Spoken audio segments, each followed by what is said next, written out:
All right, data set time. I want to talk to you guys so that you don't end up looking like a bunch of fucking baboons and imbeciles when you're interacting with high quality, high tier individuals. Please, if you ever are in a situation where you're dealing with highly intellectual individuals, people that have built successful things themselves, or are people of renown status, be in a situation where you don't try to outshine them with your story, with the people that you know, with your name, your reputation. People need to be convinced about you and who you are simply by listening to you open up your mouth and talk, the opinions that you give, the thoughts that you have. I think it was a lunch or dinner with a guy recently, complete fucking idiot. He kept like name dropping people, saying, "Oh, I've met this person. Oh, I know the guy that owns this building." We were driving past a building in Miami. He's like, "Guess who owns this building?" And we were like, "Let me guess, your friend." Right? You do not want to be in a situation where you're the guy that knows the guy, but you're never the guy. Right? Never be that person that, "Oh, well, I'm friends with Drake, or I'm friends with LeBron James," and you start name dropping all this bullshit and start saying the companies that you work for and the projects that you've endeavored on, and let your mind speak for itself, let your work speak for itself, because when you're dealing with high quality, high net worth individuals, they do not give a damn about whether you know fucking Warren Buffett or not. They don't give a damn whether you went to Harvard or not. What they care about is, can you make me more money, or are you wasting my fucking time? Right? And most people are just wasting time trying to do what? Trying to pretend to be something that they are not. So instead of trying to impress people with your fucking words, just shut the fuck up and be the person in the room that gains respect, right? Based off of what? Their actions and not their words. If you cannot follow a business deal through, never start it. If you don't have something intelligent to say, shut your mouth.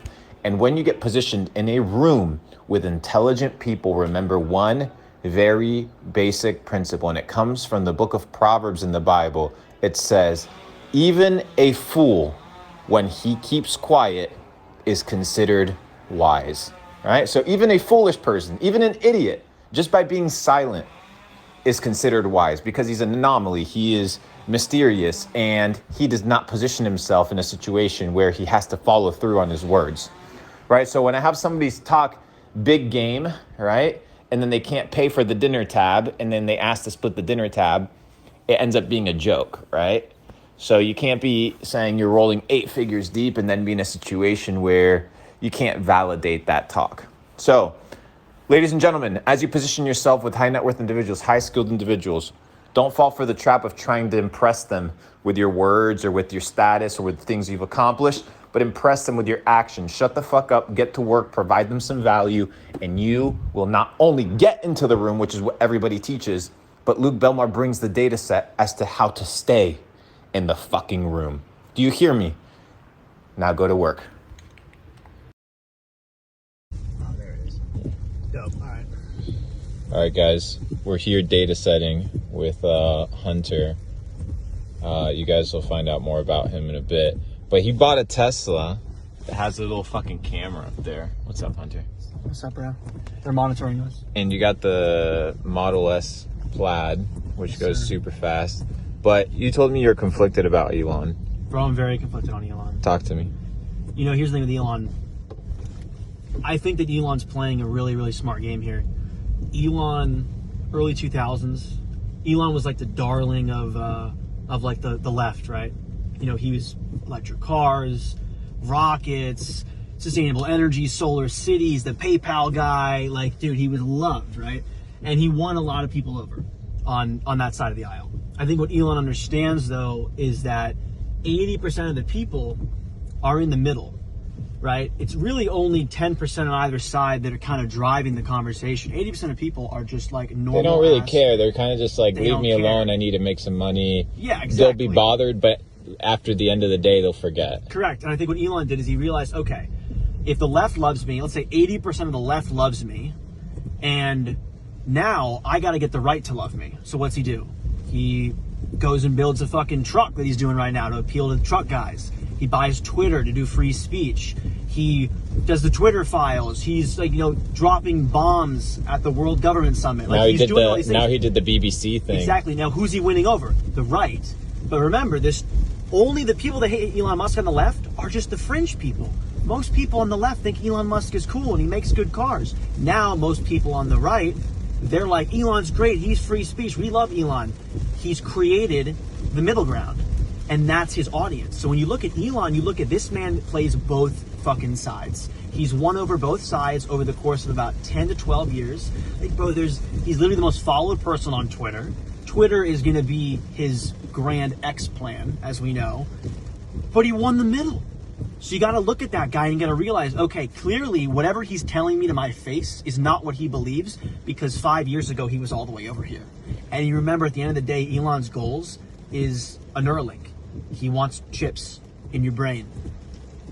Whose goal is that? Is that Noah Harari at the World Economic Forum? Is that Klaus Schwab? Well, it's also Elon.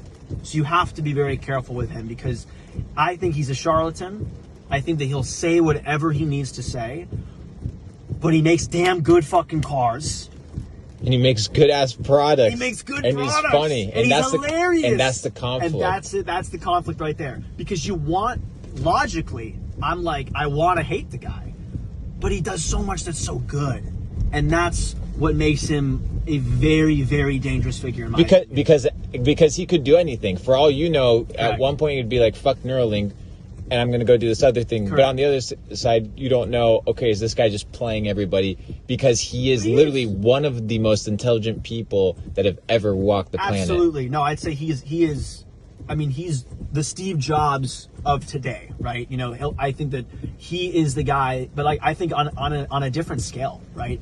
I think what Elon is able to do is he's able for people to respect him on the business side, but he's also funny as fuck and he can meme. And that's something that I don't think I've never seen that in a businessman who, like, young people like him, middle-aged people like him, old people like him. Everybody drives his motherfucking cars. I mean, you go to every single major city, there's Teslas everywhere. He's sold millions of cars, and he's funny as fuck. With the BBC, he's like saying he's gonna take. He started with taking Tesla private at 420. The Dogecoin shit. Like, bro, you bought Dogecoin? Yeah, early at a penny. I bought Dogecoin. Like, dude, he's very good, and just be careful, because I think he's someone that, like, we can trust him right now. He's a friend right now. 5-10 years out. I mean, bro, the dude owns your internet. Exactly. Wait, he owns your car. Yep. That's connected to the Starlink. He owns your social media platform. Yeah. He owns the AI company, or is affiliated with it. And we didn't even know about that till what? A fucking month ago? Literally. It's crazy. And then at any point he introduces a WeChat-like concept to the Western world through like an X app. Now he owns social media. All he has to do is replicate PayPal. Like, this motherfucker can replicate PayPal and Venmo overnight. Listen to his X.com plan, right? That was his published plan. He wanted to build something bigger than PayPal, but then eventually he joined the PayPal team and they built that. But his plan, bro, his plan is to create the wallet, to create the app, to create the interface for the trackable identifications and digital money currencies and CBDCs and vaccine passports. The platform. Yeah. He, in my opinion, he creates the platform. And there'll be many platforms, right? He's going to build the platform for United States. The platform that we will be on is the one that he has created. I mean, bro, look at, he's changing the logo of Twitter the last couple of days on the web. It's like he'll make it like a Dogecoin logo. And then today he swapped it out for an X logo, X.com. So he's just teasing you once again. Why is he teasing you? Well, he's telling you what he's going to do to you before he actually does it. He's saying, yeah, Twitter, we're going to put Dogecoin in here. He puts the logo. Oh, Twitter, it's just X.com. That's my plan to have literally take over and build the infrastructure for CBDC. He's telling you what he's doing. But he's so good at telling you because you want to like him and you want to believe that he's just this funny ass dude who smokes weed and does mushrooms and wants to go to space. Crazy, bro. Yeah, bro. Data sets. Good morning, ladies and gentlemen. 5:11 a.m. here, awake, overlooking the peasants from my penthouse here in Brickell, The streets are empty. No cars on the road. Maybe what? One pedestrian. They're all asleep. They're all sleeping. While the people that run the world are there together plotting their next move, the peasants slumber. They sleep, and then when they rise up and they're awake, well, the world has already started. The people like me are already awake. We're planning, we're executing, and we're making sure that by 8 fucking a.m., when all the plebs wake up, we're ready to execute the day. We're 3 hours ahead.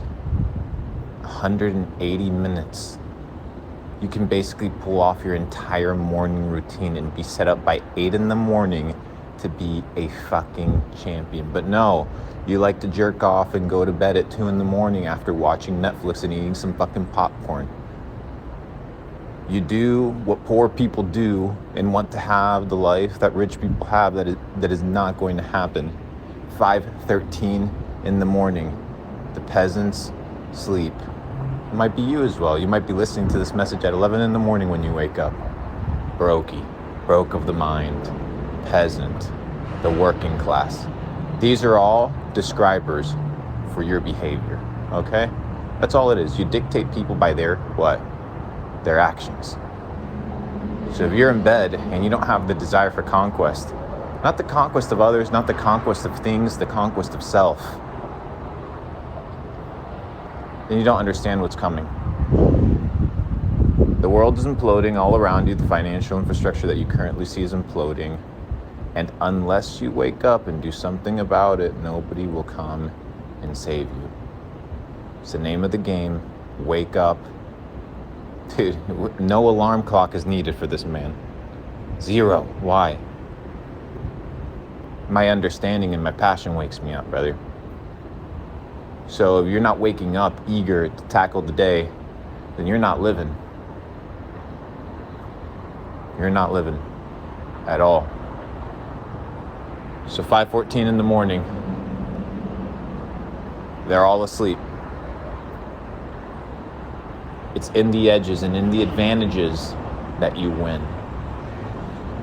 You don't need the fucking 9-10 hours of sleep. You don't need the bullshit.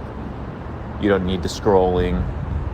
You don't need the naggy bitch-ass girlfriend that always complains and keeps you away from developing yourself. You don't need the friends that want you smoking weed all day.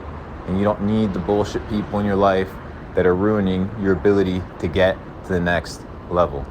So you're either going to hang out with the kings at 5:20 in the morning and level up, or you're going to be a peasant. The choice is yours. Have a great day.